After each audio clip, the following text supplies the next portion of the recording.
All right, welcome to the MLTP preseason podcast. I am Fly. I'm joined today by Russ, BDL, and Realty. Maybe we'll get No Name. Who knows?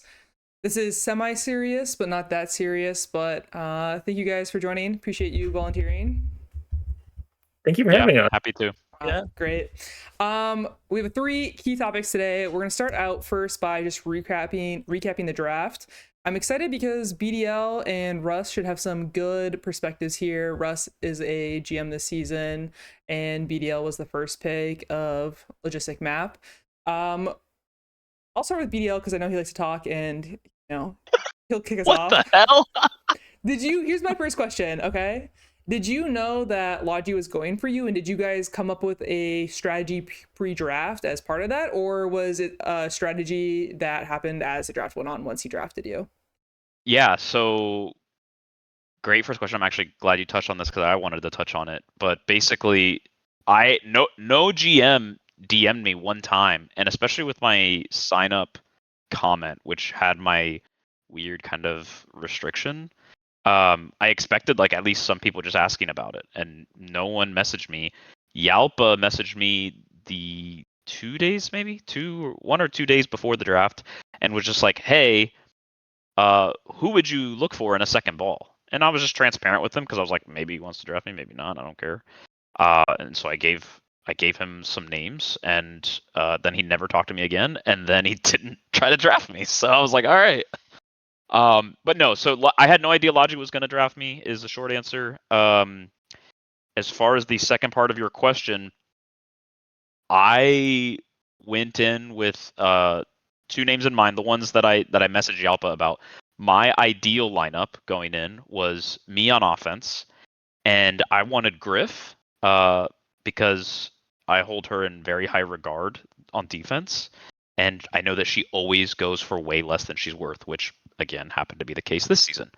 So I was banking on her, and I was going to get Slough as her partner if we could afford it, because he's someone that I view in a similar light to Griff in terms of defensive ability, and also would be someone that might go a little bit undervalued, which again I thought he did.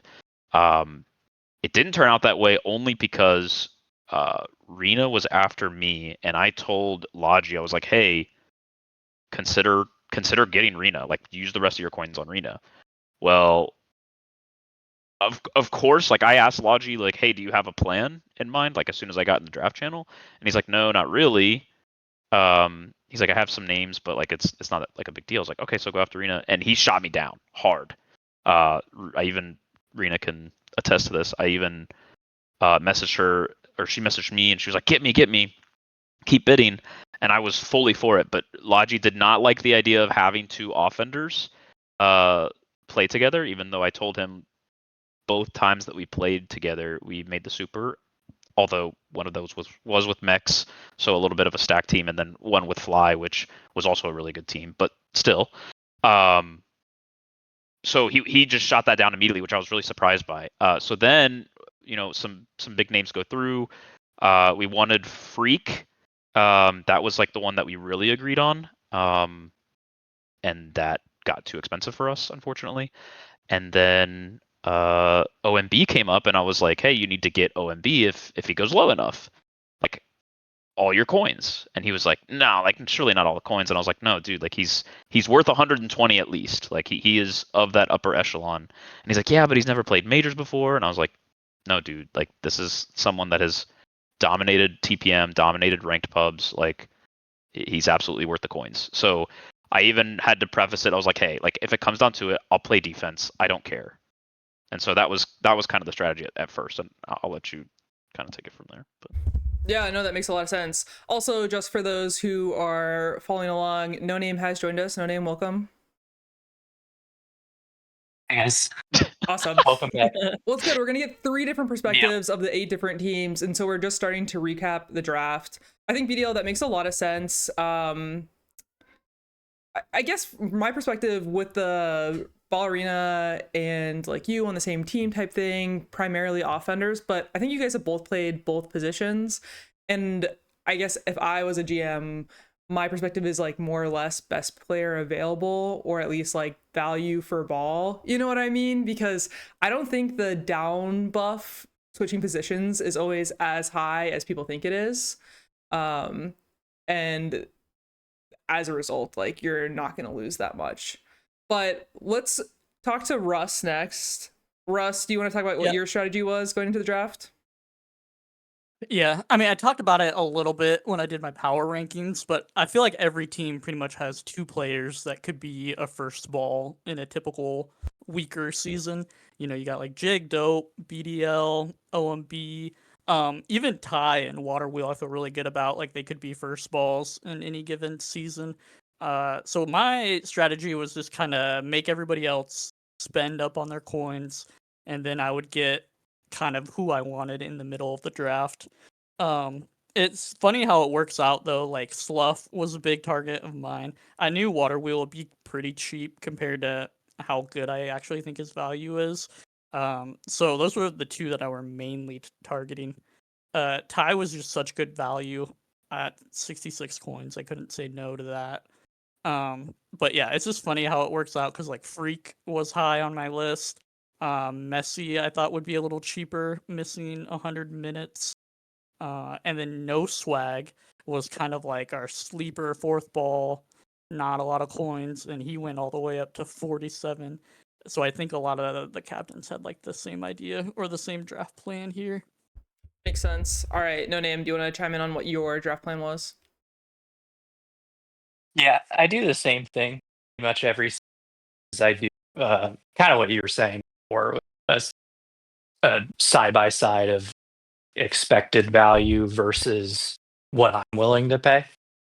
Yeah. And based off of that, really just kind of guess who the players are that I'm going to even be able to get more remotely the team that I want in the first place. And so some of the players that were my value was 2 or higher than expected value were Nameless, who I think I was willing to spend like close to 100 on. Ty, Water Wheel, surprising Russ' opinion on that. Let's see. Homie, actually, I was willing to spend on Homie. Cheetos, Trippy. I did not put Meowza in here. Now that I'm looking back on it, Joy. So there are a handful of players that thought would go for less than what I think that they're probably actually worth. One of the other things that I didn't do it this, so I was a little surprised that Bambi got like 3 of the players that I was actually somewhat interested in drafting. But I will leak my own strategy in the draft predictions in advance. I did it in 25 and in season 29 and pretty much drafted the exact team that Spheroid and I were looking to draft. He doesn't love it like that, but it tends to work out fine. But no, I ended up getting, surprisingly, I didn't expect to get Cheetos, but that was pretty much the exact that I was planning to draft. All right, makes sense. So generally, I guess to recap, everyone kind of came into the draft with a rough idea of who they might want to pick up, and it's all about finding the inefficiencies in the draft. I guess everyone will be a little bit biased to their own draft, but let's go through roster by roster, and I want to talk about, first of all, kind of our thoughts on the draft perspective, and then also more broader, like longer term opinions on each team and kind of what their outlook is. So we're gonna start with Yelpa's team. I don't even know what you call this, question marks, which is Rena for 96, Griff for 51, Joy for 1, and Doddsfall for 11. Realty, we haven't really talked to you yet. Would you like to give your opinions first? Yes, gladly. So this is the team that I was like, girl power, Yelp is going for it. He's going to draft Fly. He's going to round it out with Jazz. And then he just disappointed everyone. But I think that this team is very interesting because I don't know if people briefly glanced at like my quick power rankings that I kind of did as a meme at the end of the majors draft night, but I put this team in last place, and I think that's primarily because I'm not sure about the bottom two when kind of compared to the intensity of this particular league, where the season's talent is much higher than it's been in a while. And I'm just really wondering, like, are Rena and Griff, who I think are great and I think are, a little bit underrated, I think most seasons, can they really pull their weight and really lead against teams that have, first two balls like BDL and OMB, or when it's like freaking messy? And so that's really my concern with this team. I think Joy, of course, has shown that he's like a playoff whiz. He kind of comes in clutch. But even on this sort of like really higher season, I'm not sure that he's going to be a difference maker in the way that maybe a team needs him to be, especially with this kind of stacked league. And then Dodgeball, I just have questions of, because I really haven't seen Dodgeball play in a while. Maybe he kind of brings it back. Maybe he unrusts quickly.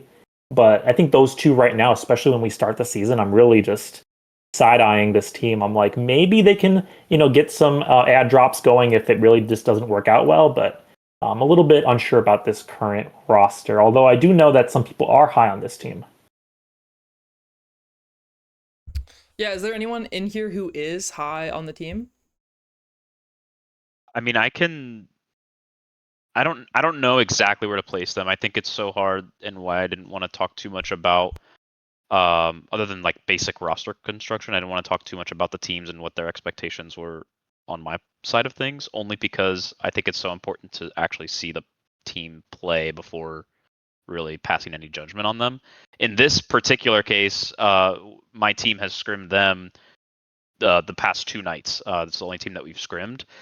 They look pretty good. We've been, I would say, pretty even, which obviously, if you go off of Refine's assessment, is either a detriment, or if you rank them higher, then it's like, okay, they might be holding their own. So, yeah, I think Rena is Rena, right? She's a extremely talented offensive ball, two-way capability, has shown it, has proved it, is a first ball, right? Griff, I value very highly. I think I value her higher than maybe most people in the league do, but that's because when I go against her, she makes me work for it, basically. One of the most out of most defenders, I'd say.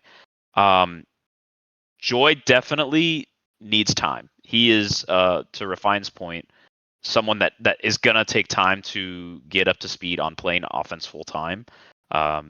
His macro is good. His times that he's on defense obviously are good, but he definitely struggles with some grabbing mechanics and basic offensive things. But it's early, right?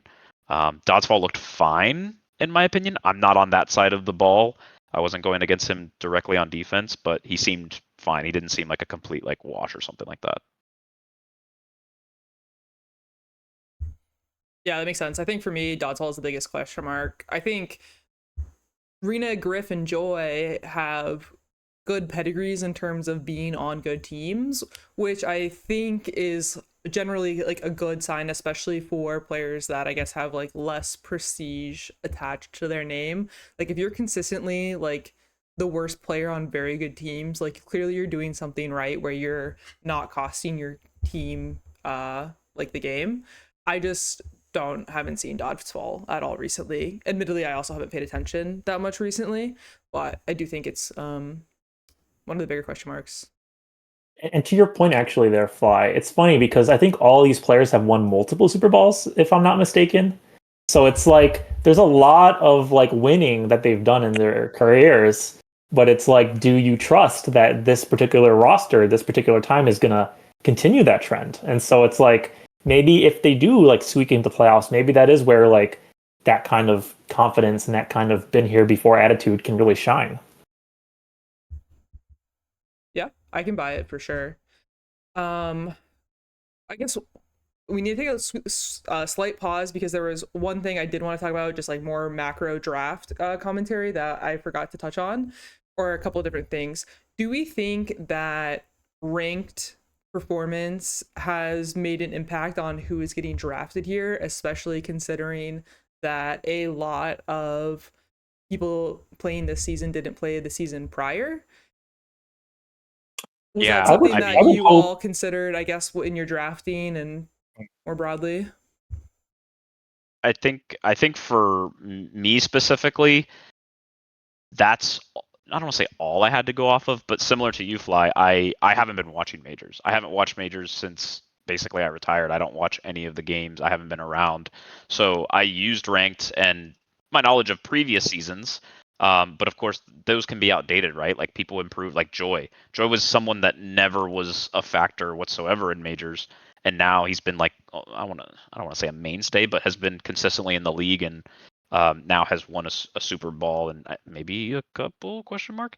But yeah, so my team especially, yes, because OMB, obviously almost exclusively plays things other than MLTP.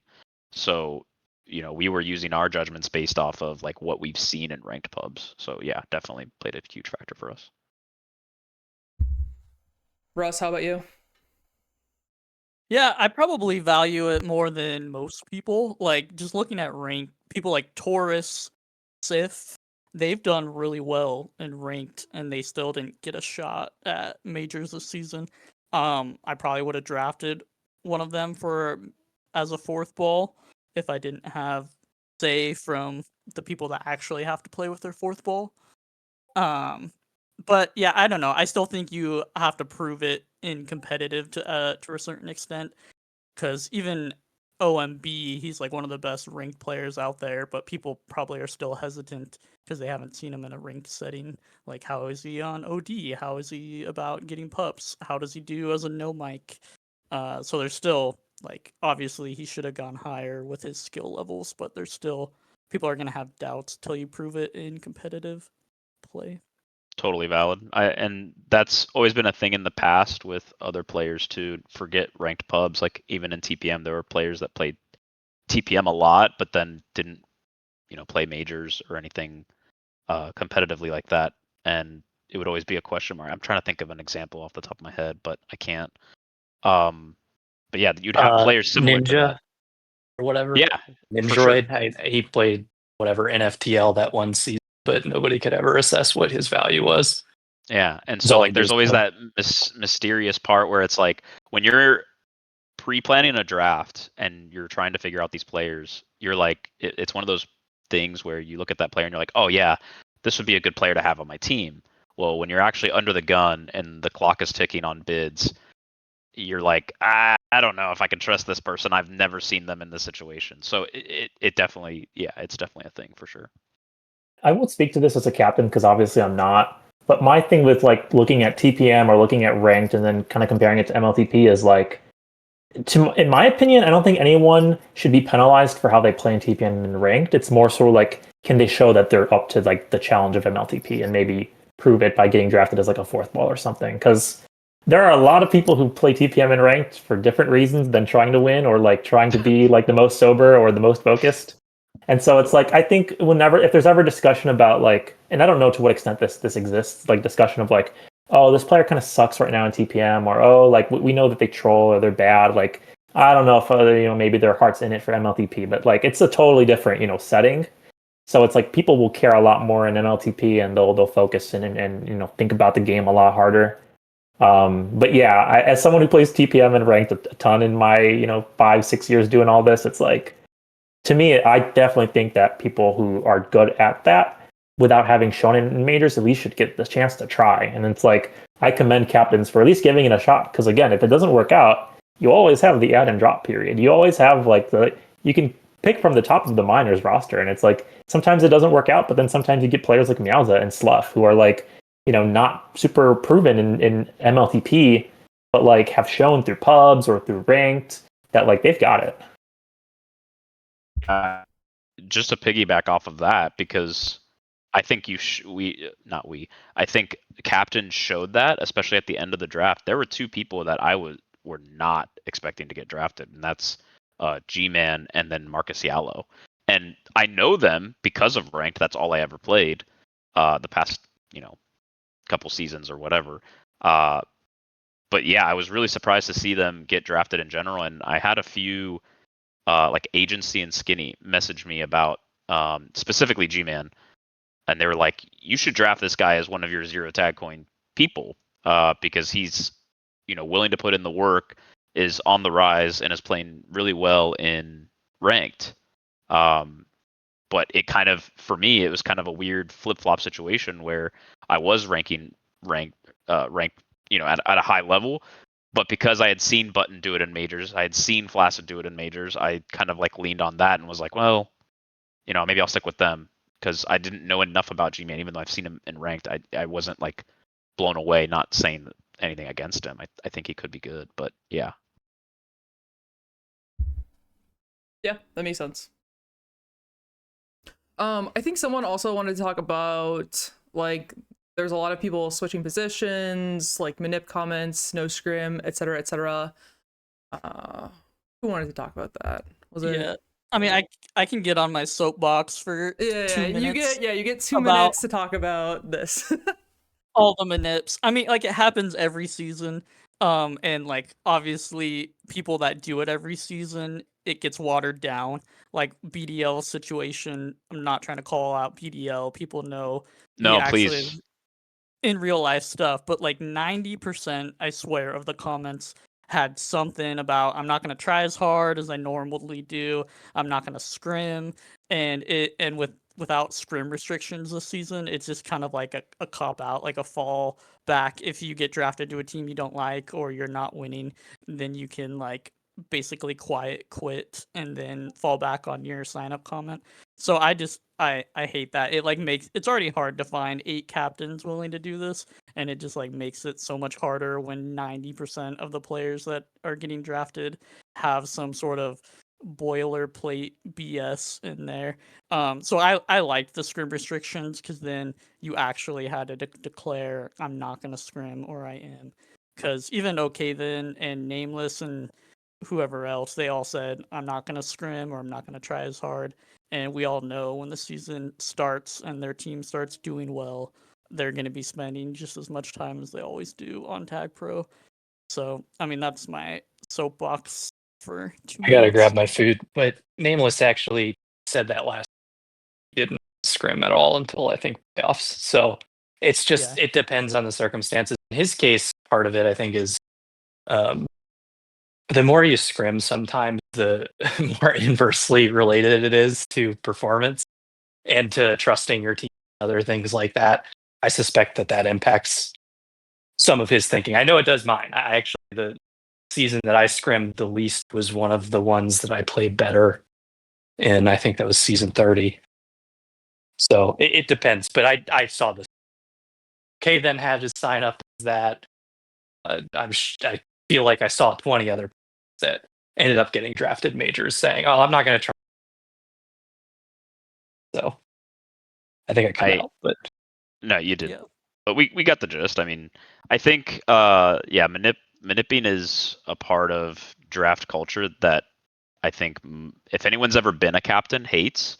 And I'm actually glad that we touched on this too, because one of the messages that I sent a couple messages to the people that I mentioned earlier, Griff and Slough, and then I think I even messaged Joy, if I'm not mistaken. Yeah, Joy, because there were some people that I was interested in playing with. Joy, because he would have been a low tag coin offensive option if I was able to land a Griff Slough combo of sorts or something in that realm of possibility, right? But one of the things that I always message people when I'm considering like drafting them is oftentimes, especially because I was late in the process this time, is I would literally just ask them straight up, hey, like, do you have any plans already? Like, are you in contact with a GM or a certain player that you want to play with and you don't want to be messed with? If that's the case, that's fine. I'm not going to get in your way. Like, I respect the, wanting to play with your friends or whatever. And so, I appreciate when they're honest with me about that, because then, I'm going to bid them up to a fair value, of course, but I'm not going to like try and, I guess I don't want to say steal them away because it is a draft, right? You're going to go where you're going to go, but you want players that you want players that want to be there, right? No matter what. When you're the GM, you want players that want to play for your team, that want to try their best. And when people try to, again, manipulate their way off of that team or off of a situation, it sucks. Like, no one likes that. So, yeah, I don't know what the fix is. I don't think that there ever will be one, but yeah, it is nice to have the restrictions in place for that sort of thing.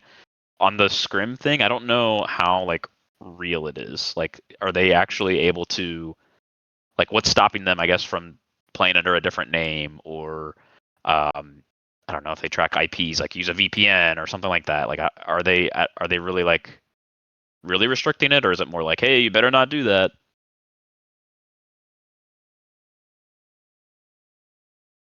I have no idea.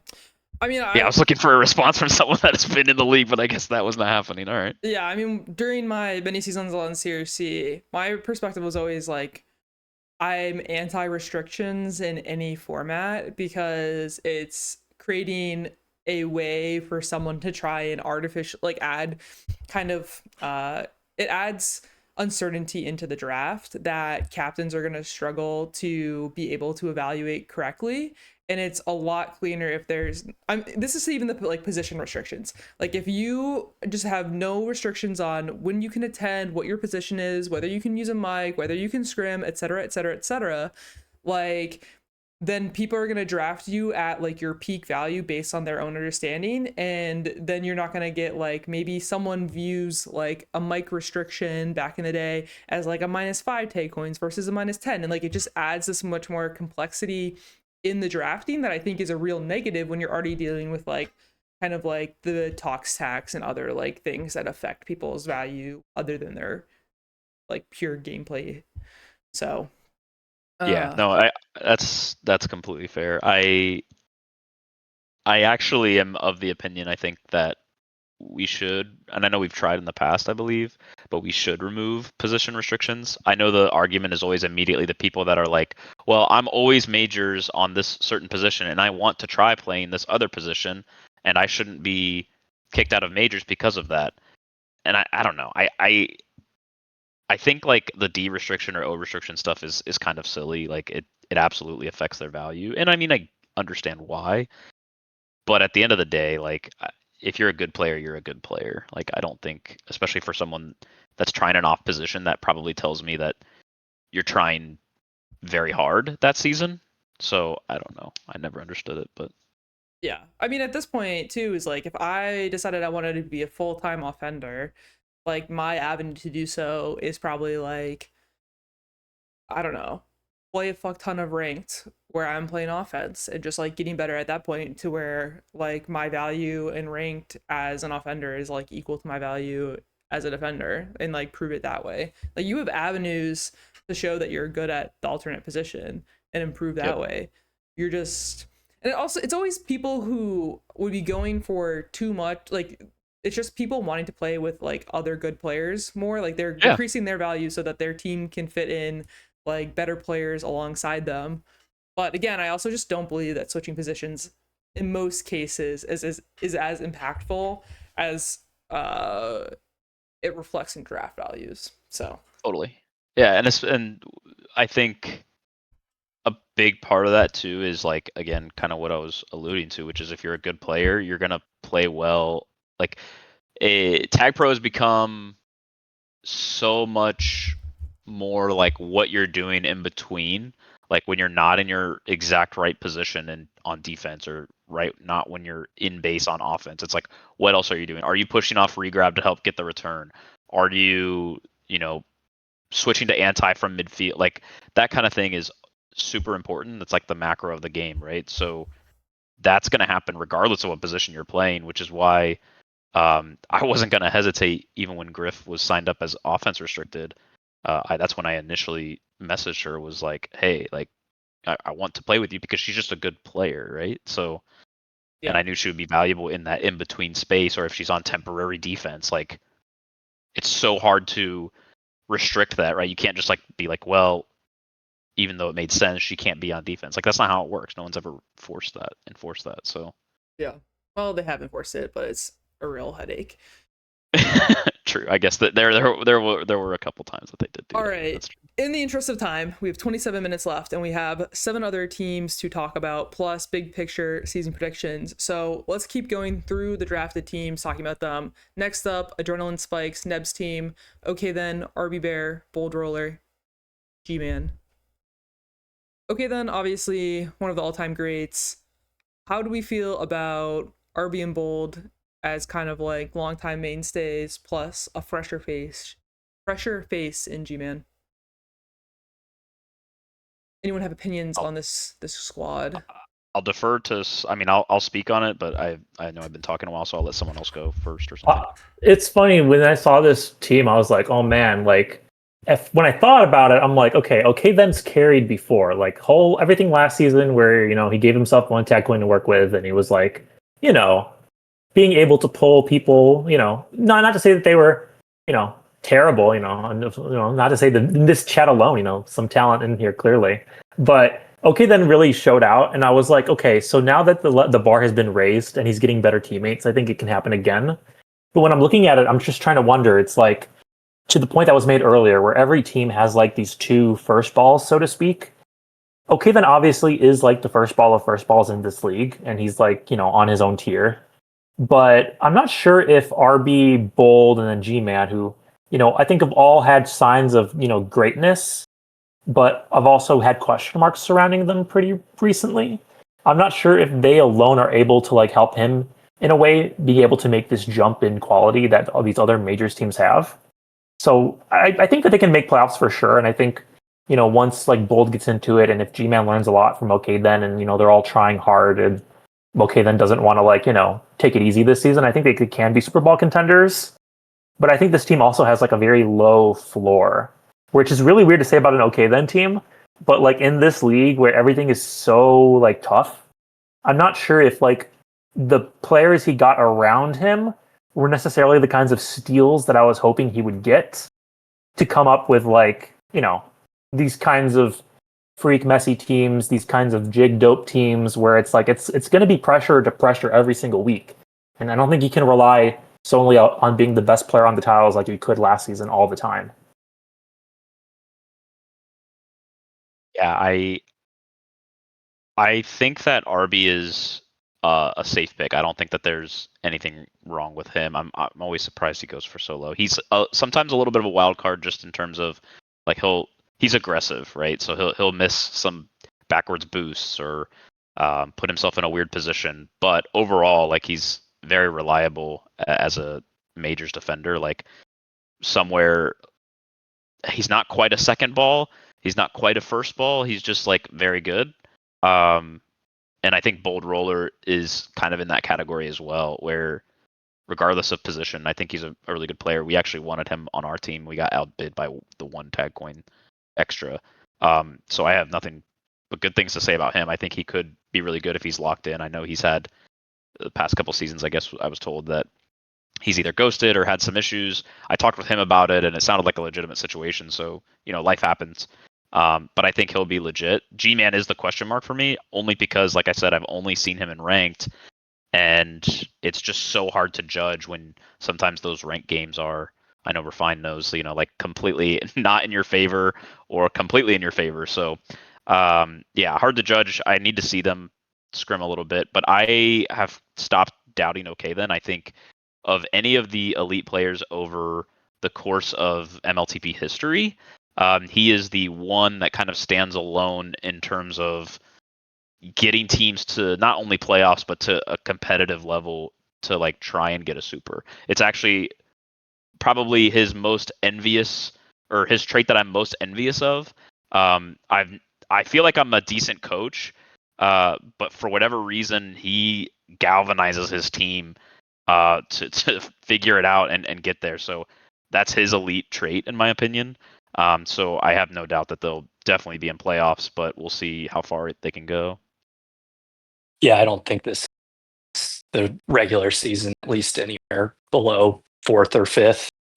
But I think the chances of them winning a super are heavily dependent on whether OK then sign up and him saying, well, I'm going to prioritize everything in real life ahead of Tag Pro. If if that's true, some of that coaching aspect may fall through a little bit and have them fall short. But at the end of the day, such a deep draft, and then also the players that were left out, like Taurus and other homie, anti like other very good players are currently slotted in to be playing in minors.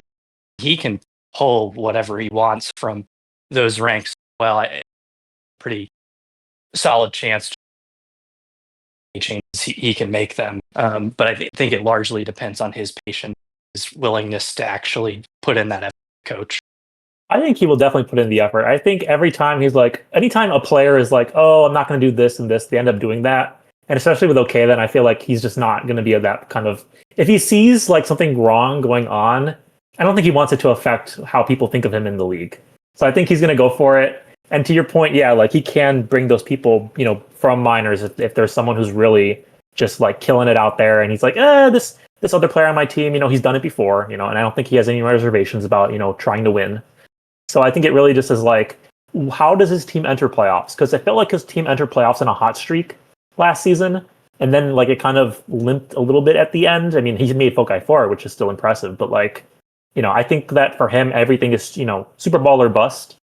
And that's really what I'm hoping. Like, I want to see the fire, because it's like, I want to see good players compete and I want to see them win when they can like prove it. And I'm hoping he gives us that this season.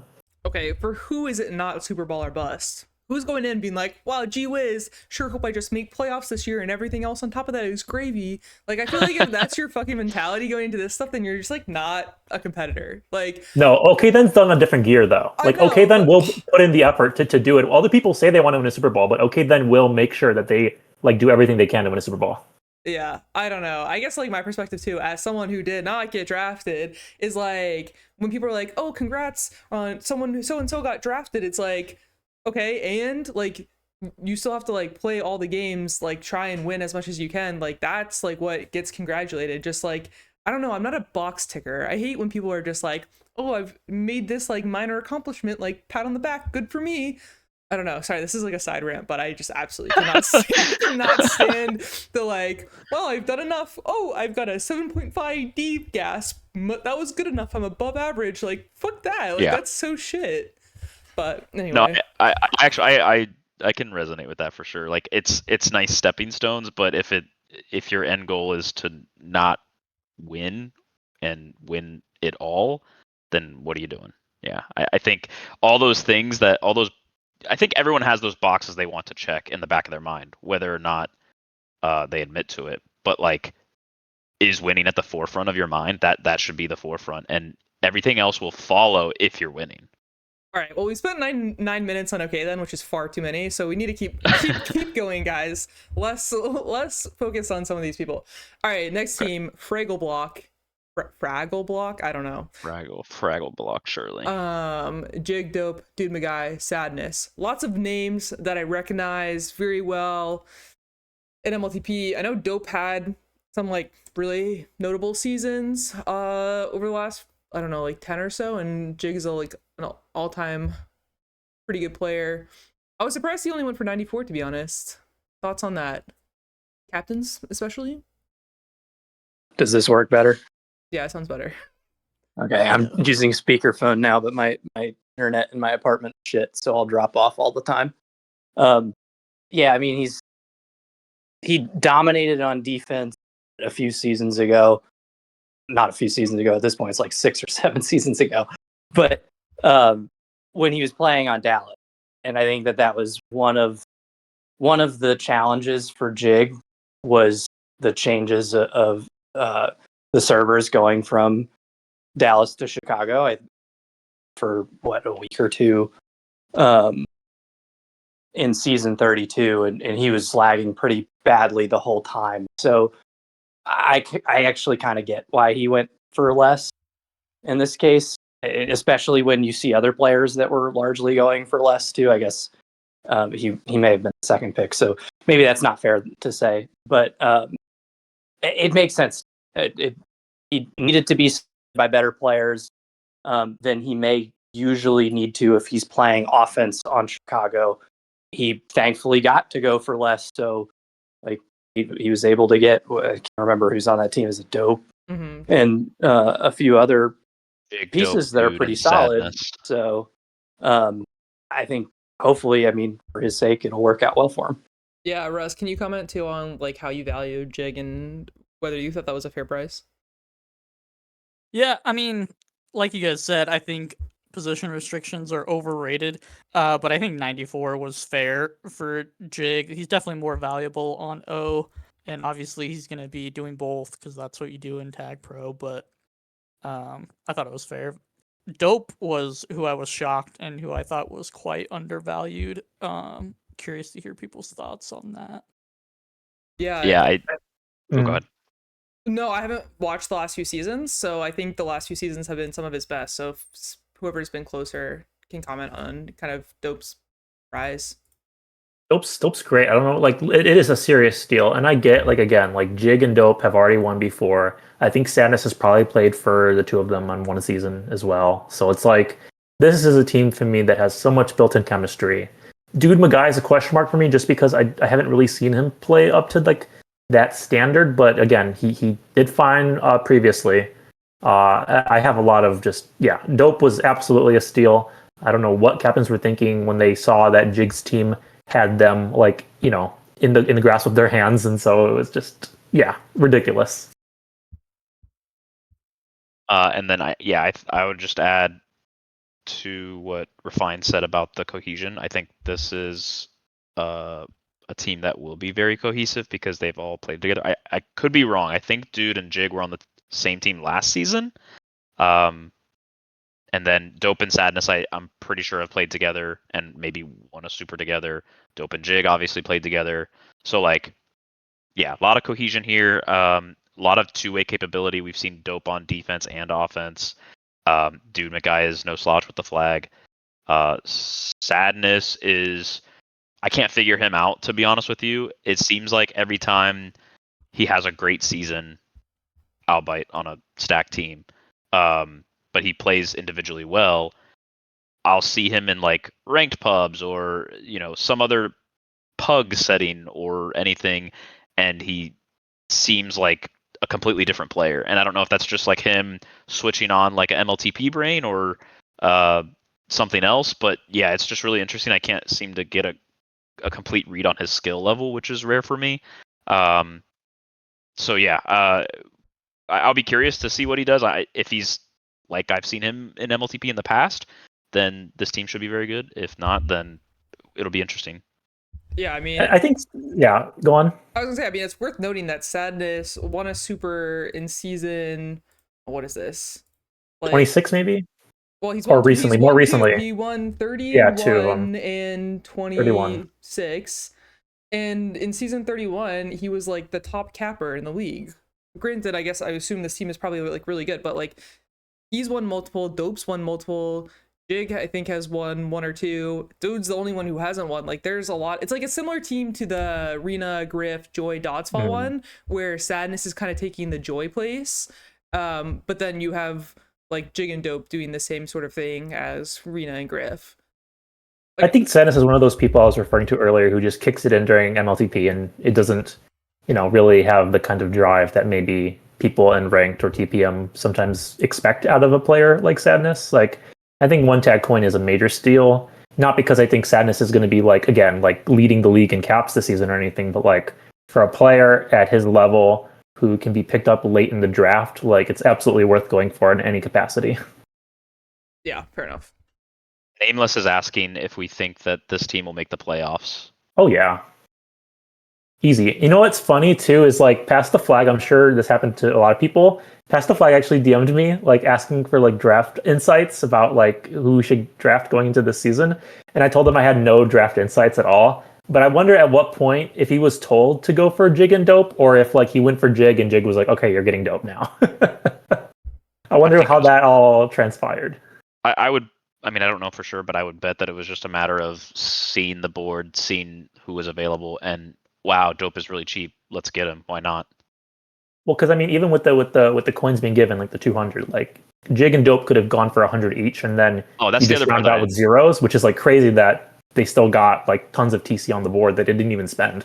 Yeah, that's the other part that I need to touch on. Jig absolutely should have gone for significantly more, and I'm not going to come off of that. I don't care that he's playing defense. It's stupid. It's literally what I was talking about earlier. If you're a good tag pro player, you're a good tag pro player, and he's one of the best right now. So 94 was a joke in my opinion. To be fair, my expectation on his cost something like 140, so he went for 50 less than what I thought he would go for. But I would have been like, playing. I would have been okay with 120. Like, I feel like that would have been more fair. Probably still an underpriced number for him, but still, 120 would have been a lot fairer. But it's all right. I mean, that's how it goes, right? Why didn't you bid Jig up higher? No name.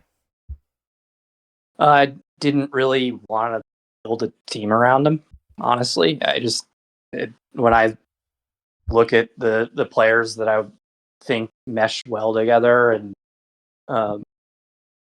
that I know and respect, Jig is definitely one of those players that I respect. But I didn't even go into the draft expecting to have a plan around him because I already expected him to go for so much.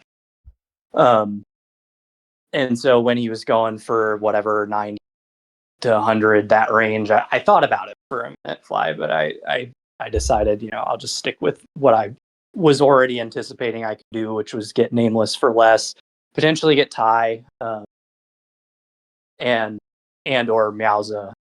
But Meowza was the player that Nameless was most enamored with drafting as the 01. Okay, makes sense. Well, on the topic of questionable players to build a team around, let's move on to the next team, Harlem Globetrotters, with Mex going for 115, Fender for 38, 360 No Swag for 47, and King Cruel rounding out the roster. Obviously, Mex has a lot of missed, good reputation. His last season was kind of bad. Not that anyone seems to remember. Do we think Mex is a good first ball? Absolutely. He'll be a top defender this season. I have no doubt. And I really like him pairing himself with a top offender. I don't remember the season that he did poorly in, but I don't think he had a top offender if I recall correctly.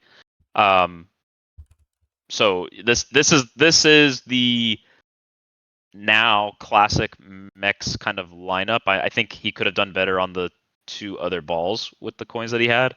But that being said, just having someone like Fender who's going to score at a high volume, hold at a high volume, and then Mex who returns and prevents at a high volume, like that is always going to be a recipe for giving yourself chances in games. It's just going to be up to those other two players if they can go the distance or not. I have this team probably ranked a little bit lower than the other ones because of that. Here are my thoughts about this team. When I look at every offensive combination among the 8 teams, I'm like, who is the least scary in my eyes? And I think it might be Globetrotters. Now, granted, they do have Mex on defense, right? And Mex is obviously proven in, up and down seasons, whatever, Super Bowls, whatever. Like, Mex is gonna be all right. Mex is doing fine in ranked, and Mex will be fine in the league. But I think that in this league, especially at this, how talented the season is, I feel like you want to have that punching offense. Like, you want to have a solid offense that is going to make sure that flag stays out of base and puts pressure on the opposing team and is holding at a high clip and capping at a high rate. I'm not sure this is the offense specifically for that. I think that maybe they could have spent more tag coins and like rounded out the roster a little bit differently in that regard. And again, it's like week 0. Like, there's plenty of time that they can improve themselves or they can change up the roster. But I don't have that good feeling. I think they can still make the playoffs, though. I think that they'll still make the playoffs, and I think someone we haven't touched on yet, No Swag. I think No Swag and Mex together is a lethal combo.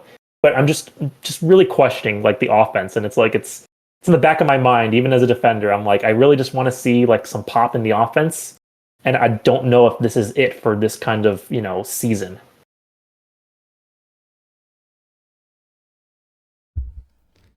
Yeah, fair enough. How has Fender's reputation changed as of late? Because at one point he was kind of like rising, had become a first ball. What has led to him going for like 40 tag coins now? I think people just caught up. Yeah, I think everybody knows Fender's like super talented, super good flag carrier. He's gonna cap a bunch and he's gonna hold a bunch. But I think his struggles in the playoffs and like not winning a super, people are just afraid that he can't win it all, and so they don't want to spend up on him right now. So he's like the antithesis of the joy and sadnesses who win a lot but don't have like first ball connotations. He's first ball skill, can't win at all. Yeah. Okay. Well, I mean, even on this team, he's not being called to be the first ball on this team. Maybe the first offender for sure. But like, Fender has what it takes to play well in majors. I just think everyone else around him is kind of like a little bit more of a flashier player, whereas Fender's maybe more reliable and just kind of predictable. Not in a bad way, but like when you want to build a championship winning team, I don't know if like that is exactly what people are drawn to. And again, maybe I'm underrating Fender, but like we'll see. And maybe he has a lot of eyes on him after a particular ranking that came out recently. But we'll see. Okay. What the fuck? Last thought on, well, I guess there's a combo of the teams. I think 360 No Swag had a lot of hype. I think Russ, you mentioned earlier being interested. Maybe BDL, you also did. What has led to 360 No Swag being kind of like the hot new commodity? Russ, we'll start with you. Sorry, who's the new commodity? No Swag? Mm-hmm. Yeah. Yeah. He was my sleeper. Like he pretty much carried that team to a Mooper win. He's looked really good. He hasn't played a ton of ranked, but I think he was on like a 17 game win streak recently. I don't know. He's just a winner. He's like he doesn't wow you with anything, but then when you stack it up, he just like he does everything right, and I think he's been super underrated for a long time. Seems like a lot of other people had the same thoughts on him, and that's why he went for 47. Cool. Makes sense. All right. And then the last person on this team, King Cruel, had his inaugural major season last season. Granted, it seems like last season was perhaps weaker than a lot of MLTP seasons historically. Do you think this is a good fourth ball pick? Yeah, I think Squeeb is a great player. Squeeb? He has It's a chance to really. I hope he's still watching. Crazy. Okay, well, he was on a good team, a team that was good-ish in the season. So I don't know. Obviously, Mex and Tag Prof are buddies, so I'm not surprised. Yeah, that's what it comes down has to, been right? dooming out in the Discord, like, "Oh, Mex is gonna drop me. My life is in shambles. I don't know what's going on." I mean, over I think there. they're memers. Like, Mex's personality. They're friends, obviously. So yeah, I think Tag Prof's mechanics are good enough, and I think that he's paired with a good offender, and he probably knows enough about the meta. I feel like I've played with him enough to know, like, I've never played a game with him and I was like, man, this guy's a liability. So I think he'll be fine. How much he does will be up to him. I haven't seen him on My this thought stage, so. with a player drafting their friend, especially as like a first ball in the league, I've had experience. I was on a team where my first ball, the player who's first ball on my team, drafted like a close friend on the team and never dropped them. And maybe they could have in any other circumstance, and any other captain maybe would have dropped them just to kind of shake it up. But there was no question that this person was ever going to get dropped. Like, it just was not happening. So my thing is like, there's a Sounds like your certain thing level is just make level sure of that your friends are actually good. Yeah, there's a level of, if you're gonna draft someone, just make sure that you have confidence in them and they have confidence in you to, like, it's a game ultimately. And if you don't want to ever drop them, then you just make sure you all work together if there's any struggles. Don't be shy, ref. Name names. Who was it? This was season 29. You can figure it out. The Warriors and Vinny. Are we talking about that? What the? I was not on a Warriors team ever, mind you. I knew Vinny was going to crash and burn, and I called it, and I was completely satisfied. Jesus Christ. Good. All right, now onto our fifth team, Mercury Revolutions. BDL, it's your team. You already talked about why you went for OMB. You want to talk about why you went for FT and Button, aside from them being somewhat majors proven? Sure. I will be transparent in that, and I think that they know this. Just basically, if you were watching our bids, we wanted other players. We just didn't have the coins to do it. Not to take anything away from them, because I think they're based off of scrims and my take on them before the draft. That they were successful players and could be successful. It's just that a lot of the players that we wanted went for around what we had. We just kept getting outbid by one. Like, we really wanted P-Chip. That was kind of our blue chip person to kind of, like, if we wanted to, because we were really fluid on roster as well. I think that's the underrated thing. Everyone in the draft or during the draft was like, oh, BDL and Ouch My Balls, they're going to split position. Oh, no, they should play O together. Oh, Ouch should play D. Oh, BDL should play D. Like, nobody knew what we were doing, and neither did we, from the standpoint of we just were going to base it off of who we could get for value. So we wanted P-Chip. If we had gotten P-Chip, we likely would have played O together. That didn't happen. So then we wanted Bold Roller, and we wanted him for his two-way ability. Well, that didn't happen. And, so on and so forth. So Flaccid we really liked because of the players available. We felt like he was someone that could generate offense, not only on his own, but work together with OMB. And Button was someone that I had seen in previous seasons do really well, and I had played against, and he kind of became a strong ball, so to speak, which I like. So that's kind of what I look for in a defender. And when I had heard that he had done poorly or something, again, I haven't followed MLTP, but I guess he had a bad season either last year or last season, the season before, whatever it was. So I knew he'd go for cheap. I didn't think he would go for 0. So when he was there, it was like, okay, this is the move. But yeah, we considered a lot of different people. Doddsfall was on there. Cheetos was on there, but he ended up going for way more. I immediately did 51.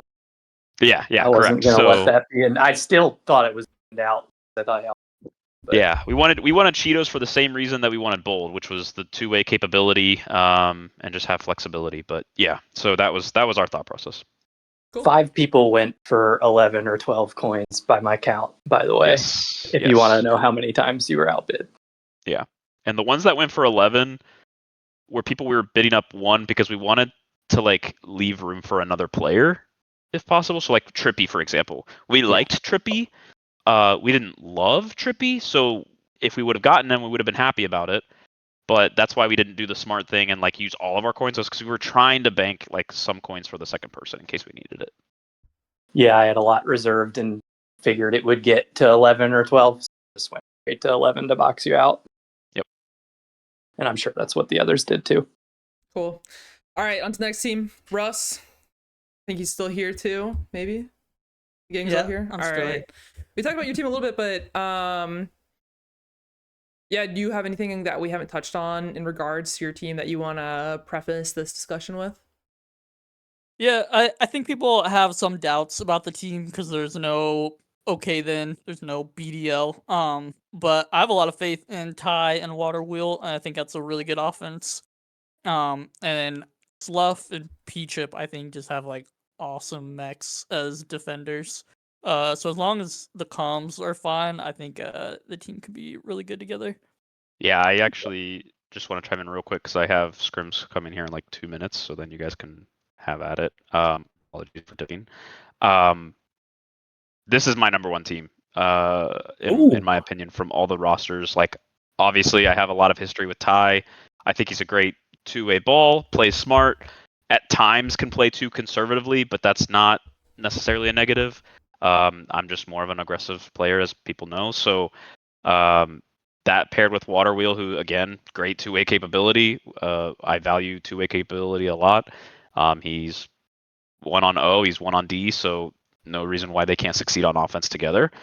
This defense, though, is what I'm really excited about. As I mentioned, Sluff and Griff were my two number one. I really wanted these guys. If I could pair them, it would have been the defense of a century kind of a thing. And I don't think that P-Chip is too far off of making that defense incredible because just like Russ alluded to, they are both very mechanical. They are both very strong balls, and they're going to make life miserable for a lot of offenses. So if you come at them, you're going to have to make sure you're using mechanics, getting pups, that sort of thing, because, yeah, getting rub grabs is not going to be extremely likely against them. I can't believe you didn't rank your own team first, BDL. That's so sad, man. Just wrap up the season. Yeah, he's not a real ego. Can't be Oh my with God. no ego. I Jesus. always tell it like it is. Like where I think my team is, I'll say it. Like we're not number one. I think Who's holding you we're back? definitely. Oh, can I Who's say something holding real us quick about back? this? Yeah. It's not a person in particular. We need to see if scrims go like they have been, then I feel good. I think we're a top 3 or 4 team for sure. BDL, do you know how many times you've played defense in the past 5 years in MLTP? Do you know? 5 years or 5 seasons? years. 5 years. Probably 3 times. 3 times. Twice. Let me tell you, you've played twice. Let me tell you the cap diff on those seasons. Okay, hang on. One of those seasons was 100, complete and utter negative bullshit. 102, negative 102, and then a negative 124. So I'm just saying, BDL, you gotta have some faith in your team. You gotta have some faith in your team, BDL, because your team needs you to have faith in yourself. To be fair to BDL, one of those had like a 19-0 loss. Dodds Fall just stopped moving. Yeah, but Dodds Fall is, we won't go there. They also wasn't that on offense though? Wasn't that an offensive thing? I thought that was season 20. Oh, no, I guess it was. Right. He was playing. Yeah, I was playing O with G-Man. It was me and G-Man, and then Jan and Dodds. I didn't even know you could get into triple digits negative, and I have the most negative, plus minus of all time. But I never even had a season with more than 100. Wow. Nah, you guys are gonna be fine, BDL. I'm just pulling your leg, but No, yeah, it's.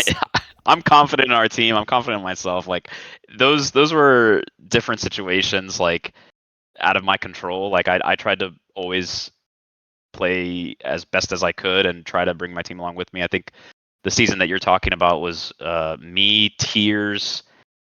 Oh my God, what's the guy's name? Oh my God, he's gonna kill me. He won a Mooper Ball with RKT. Titan Blue. Titan Blue, me, Tears. I don't even remember our fourth, to be honest with you. But yeah, that was a group team. Okay, I gotta go. Anyway, cheers. Thanks for having me. I would love to do it again sometime. Best of luck. Adios. All right, well, on that lovely note. Okay, I mean, so Russ's team, Ty. I really like Ty. Whenever I play with Ty, I think it's a good time. Obviously, Water is, I think, in the like step above the class of like the joys and sadnesses where they're like keep being on good teams. Like he's now like gone from like the fourth ball that people keep picking up that I was like sort of as well to like now he's like a second ball consistently that does Water has been a first ball before, but on this kind of season, I think he's a fine second ball talent wise. My thing with this team is like, and it's kind of been alluded to, just I want the offense of Ty and Water Wheel just to not tilt at their defense. Because Slough and P-Chip, I'm sure they can do great things. And again, what I said earlier, offense, I think, is what's going to pull through this season. And so Ty and Water can be great. I've heard the comms. I've heard the comms in my teams. I've heard the comms through streams where the comms were open and available. I think that those two can have a tendency to kind of veer off the deep end if things aren't going well. And I know that they know that about themselves. And so it's a question of, are you going to trust in Slough and P-Chip? And are you going to, hone in on, playing well when it gets pressure and you're down maybe 3 or 4 caps? Can you still find a way to pull it out? Also, question: when did Slough get this reputation of being like very good? Like, not that Slough had a bad reputation, but I was doing a little Tag Pro League stalking. It doesn't seem that impressive. Like, where is this like Slough is a very good defender for me coming from? Yeah, for me it's a lot of ranked and a lot of TPM. But it's also the one season that I think they were like a third ball and like they kind of balled out in the playoffs. Like I was watching those games that Slough was playing in and Slough was just killing it. Like they felt like the first ball on their own team, which was like crazy to me. And so I think Slough does have that gear to like pull it out. And again, it's like, but now you're being called to like, do something a little bit different where there's more expectations on you and it's a higher talent season. So, I mean, there's never a guarantee in this league, but like, I do feel a little bit confident that Slough can really like make a name for themselves and maybe like win an award or two along the way. Okay. Yeah, I don't know Slough. I didn't really stick around to watch his one good season. I will say, and second what Ref was saying before, I do feel like this, the offense and the defense particularly I think P-Chip's personality versus Ty and Water's personality is oil versus water, or whatever that description is. You've got three people who tend to be pretty passive aggressive in chat, and that can be particularly problematic. I do think that I and Water are kind of two players that consistently outperform in playoffs, though. Every single time that they've been in playoffs, either I've been playing with one of them at one point, or just watching them, and Water especially. Every single time playoffs rolls around, I feel like I can expect him to go in and have a good performance, even if he does end up losing. So there's a lot to like about the team, but just personality-wise, I don't like the offense and the defense. Yeah. I mean, I think they're definitely gonna be tilty and passive aggressive, but they also just like want to win really bad. So I mean, it can be channeled into positivity, I think. Plus, you got to bring the positivity, man. You got to be in those scrims. You got to be cheering them on, man. That's your job. Yeah, I just bring the good vibes. That's what I do. Classic. We'll see. I'm excited to see how it plays out. All right, now we're on to Snipe Hunt, No Names team. Nameless seems to be a good pick. Seems like he's a big carry ball these days. Only 69 seems surprising based off of that. Were you expecting to get him for 69 or more or less? Well, I had budgeted 100, expected him to go for 70, so he went for pretty much right on the money. But I also strategically, at this point, I know how to meme my way into getting a player for 69. I think I've done it like 4 or 5 times at this point. So no, I'm not. Same with Mauza. Makes sense. Meowza seems like someone of the, like, I guess, like, newer, fresher face type thing. Is it mostly like a ranked come up? Or is there something else that really made you want to go for Meowza? Yeah, and you had asked before a question about trusting ranked and TPM, but I guess it's now really people only play ranked. But I ended up drafting players that were in last season's Super. So part of it was seeing how they were playing, but then part of it was Nameless and I talking in advance of it. And I asked him, hey, who do you feel like you have the toughest time playing defense against mechanically? And Mauzo was the name that came up as probably the leading choice there, other than like an okay then, but obviously you're not going to get okay then and Nameless together. So that was the main factor behind getting Meowza as an offensive player. Makes sense. It seems like last season they played defense, or they just like two-way ball? A two-way balled for sure. And Trippy I think- was with Meowza on that super losing team, right? Yeah. I think really, like, if you did not watch last season, I think the Meowza come up is going to be a lot crazy for people to see in real time. And I myself was a little bit doubting the Meowza, come up. I remember, I was like, is Meowza really the best player on his own team? I think at this point now he is, especially kind of just playing with him a bit more, seeing him in other, contexts of the game. But Meowza is definitely going to be a huge player to watch this season. I think that they've shown that they've made the transition from pubs to like getting the ropes of ranked and getting the ropes of MLTP like down pat. And I think this team really just depends on like Cheetos, because obviously Cheetos went for a lot of TC just because it was at the end of the draft, so I don't like read into that. But can Cheetos kind of elevate this team to like not just competing for like Foci 4, but like being a Super Bowl contender from like week 1?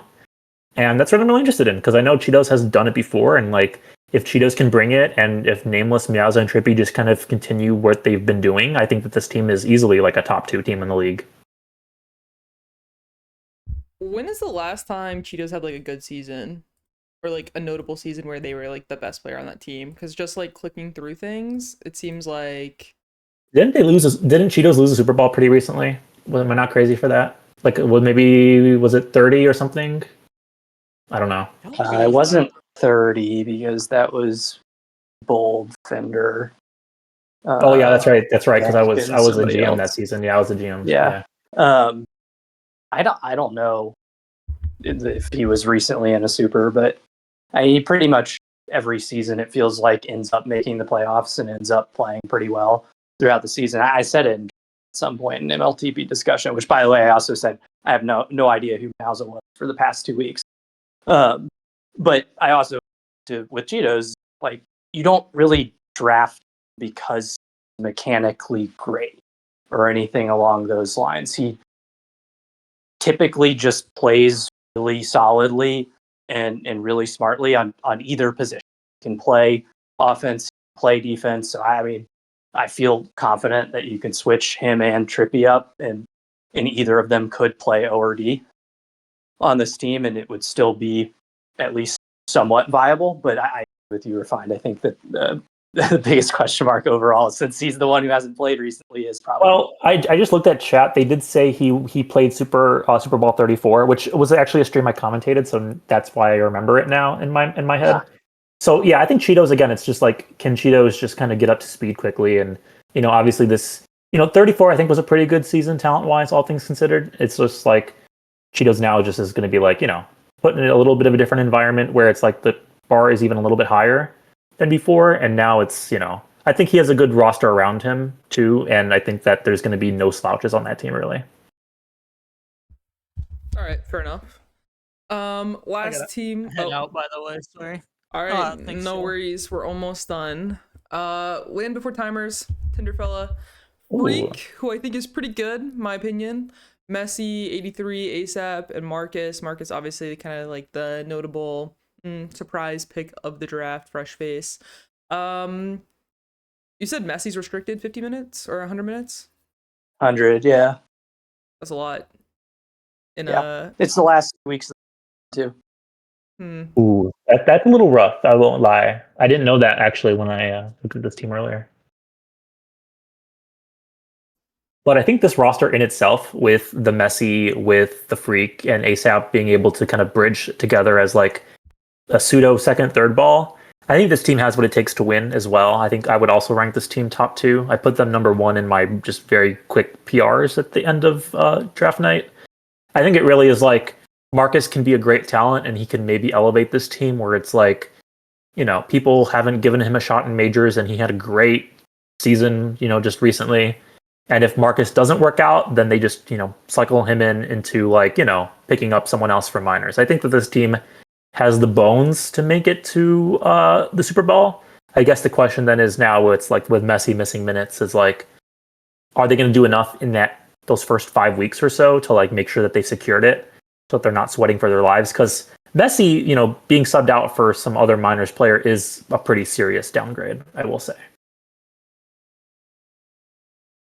Yeah, it makes sense. I like this team on paper, but I don't know if I like it in practice. I like every single player individually. I'm a huge ASAP fan. I don't know if he's in chat, but shout out to ASAP.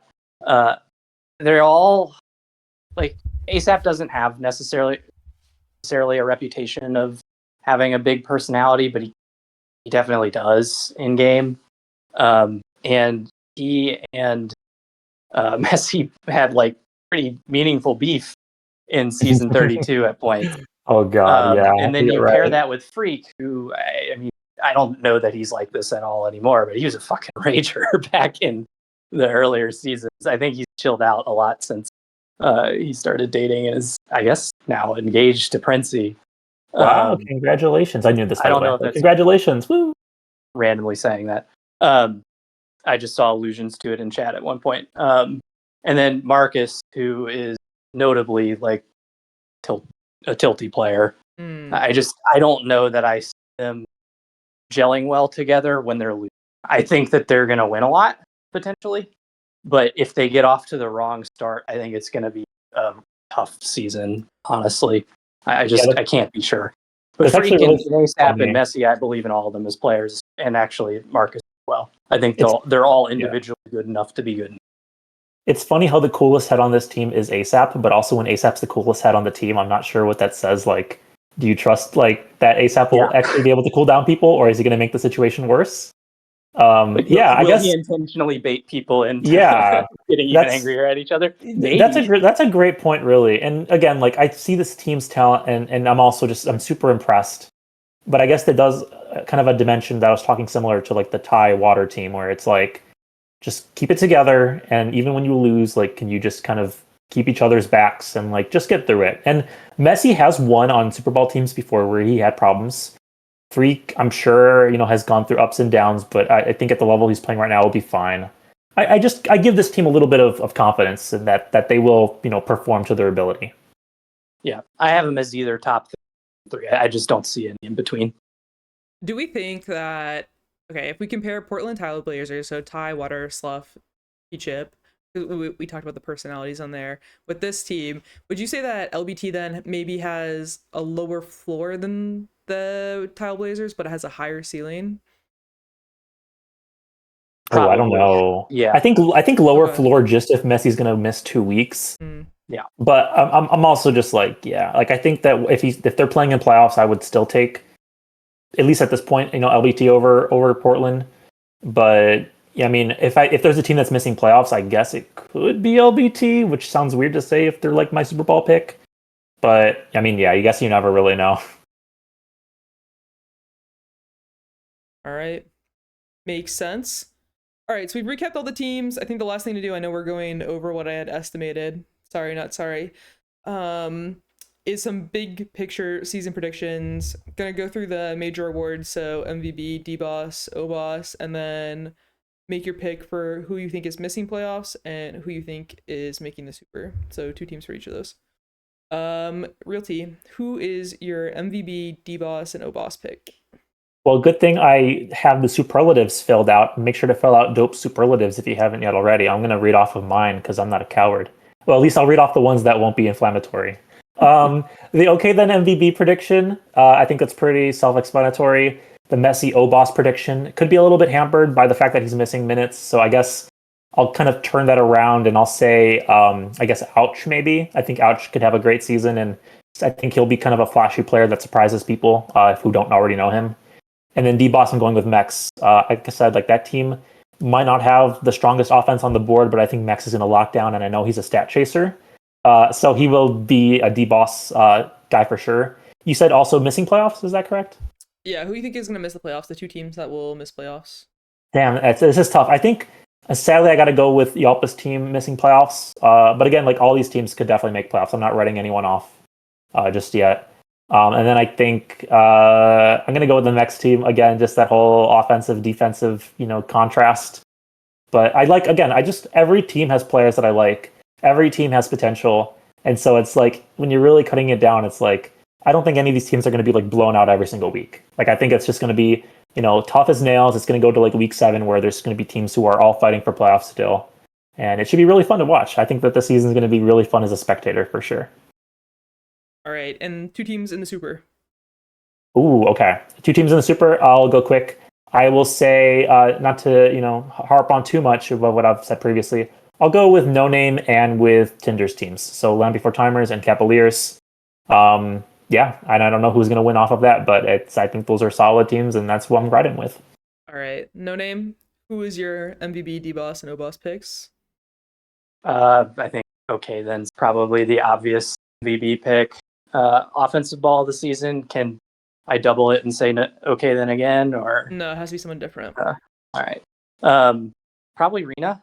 Okay. Honestly. And then or Dope. I could see Dope having a pretty good season. Or Mauza. I hard to tell you. Us, I think it's going to be a dead heat between Mex, Freak, and Nameless, but I'll go with Freak. Okay. And then 2 teams missing playoffs. I don't know if I want to start shouting at what my expectations are for teams making the Super or missing playoffs. All right. Bulletin board material. Bulletin board material. Let's go. I see. I mean, kind of the things I commented on. Personality risks on LBT. I see personality risks on Portland Tile Blazers. I think Mercury Revolutions is going to make changes on the roster at some point. And then I don't know what to think of Harlem Globetrotters at all, to be honest. I actually do believe in Fender maybe a little bit more in that offense, a little bit more than Ref did, at least from what he was saying. But I haven't seen No Swag play in a while. I've drafted him, so I am. All right, makes sense. Okay, my picks, MVB. Well, actually, here first, Obos. I think it's gonna be dope because a really good defense is a good way to score a lot of caps, and I think Jig and Dude I do trust, and then Sadness is a good support partner that I like more than a lot of the other combinations. For D-Boss, I think Mex could absolutely rack up stats, but I think 360 might steal some, so I might go for a Griff pick. I think Griff will be like far and away like the lead defender, might get stats that way. As a fun little girl's girl. And then from an OBOS perspective, I mean, yeah, okay, then is a nice pick. I will give you that. But yeah, we'll go with the boring okay then. My missing playoffs picks in their current state, I would say the Mercury Revolutions. I like OMB. Ref stats about BDL playing defense are hilarious, and I don't think it really makes me feel that much more convinced with the rounding out the roster, to be honest. I don't love. I mean, I think Adrenaline Spikes will also make changes, but I wouldn't bet on okay then to miss playoffs, so I will go with win before timers, I think, as my second team missing playoffs. And then my super picks, therefore, are going to be I don't know, dude. I don't really like any of these teams. Fraggle Block, and I'll go Snipe Hunt. I think Snipe Hunt's a solid team. I have a question good for you. upside. Fly, I have a question for you now. Of these 8 teams, which one do you think is going to pick you up mid-season? I said it when I was, I'm not accepting call-ups. You're going for another Mooper? Is this a lock-in season? I mean, at this point, what do I have to lose? Like at no point anyone had any interest in drafting me. So like for me, clearly there's like a lot of doubts. So for me, just like locking in, killing the minor season, enjoying playing, like whatever, like that's all I can really do. I can only control what I can control. And so from that perspective, controlling my destiny in minors is what I can control. She's playing coy. She's taking the offer. Just captains, think about it. There's think about it, captains. specific teams I would say no to, even if like saying no to them meant I couldn't play at all. And part of it is like drop, fly in. But part of it is like, no one had explicitly said they would want to draft me, but there was like some like side conversations where I have definitely salt towards it, and I don't think I would want to play with them. So as a result. Anyway, let's wrap up the podcast there. Thanks for joining. 2 hours of my life. Well, I guess an hour and a half of my life. We had a ton of people following along the whole time. I will save this down, upload to YouTube, like and subscribe there, follow on Twitch. Appreciate it. And we're gonna do a minors one of these. Probably maybe Friday or Thursday, depending. I don't know, I have plans, so we'll figure it out. But I will do a minors version of this. If you want to be on the minors version, send me a DM and we'll get that coordinated. All right, have a good night. Bye, everyone. Thank you, No Name. Thank you, Ref. Thank you, BDL. Thanks, Fly. Russ. And see you, Ref. everyone else. All right. Peace. Bye.